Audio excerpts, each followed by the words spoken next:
आपने तो ये कहा कि कहीं सियासत तो नहीं है, कहीं कोई और चीज़ तो नहीं है, पर ये मामला बड़ा गंभीर है क्योंकि एक गरीब आदमी अपना इलाज करवाने आता है और इलाज करवा के उसको एक्सचेकर, अगर ये आयुष्मान भारत की स्कीम चल रही है तो हम सबका, आप सबका इसके अंदर पैसा लग रहा है क्योंकि आप टैक्स देते हैं, उसी टैक्स से ये पैसा जाता है और लोगों की सुविधा है।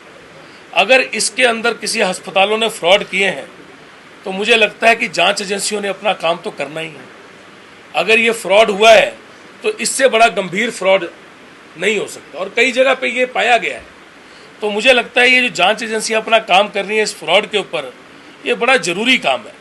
और अगर इसको मैं इसको कोई और रूप नहीं देना चाहूँगा। और जहाँ तक आपने पैसे की बात पूछी कि कोई पैसा तो नहीं बरामद हुआ, तो मैं आप सबको सिर्फ इतना ही कहना चाहूँगा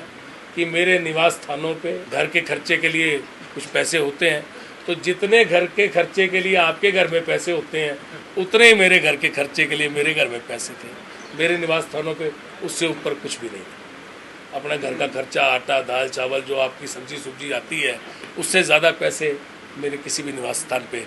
ना तो कभी रहे हैं ना कभी रहते हैं। मैं बल्कि इस सवाल के आगे आपको इतना ज़रूर बोलना चाहूँगा कि हमारे घर में जो पशु हैं, चाहे गाय हैं और चाहे हमारे घर में हमारा पेट है, हमारा डॉग है स्कूबी, ये सब कुछ जो पशुओं का जो चारा आता है या जो बाकी चीज़ें भी आती हैं, चाहे हमारी गाड़ी में पेट्रोल डलता है, ये सब का सब हम चेक से करते हैं। पशु का जो चारा आता है वो भी चेक से आता है। तो ये एक सिस्टम बनाया हुआ है,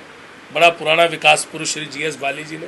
जिसको हम निभा रहे हैं। तो जो घर में खर्चे के लिए जो पैसे होते हैं छोटे मोटे, वही हमारे घर में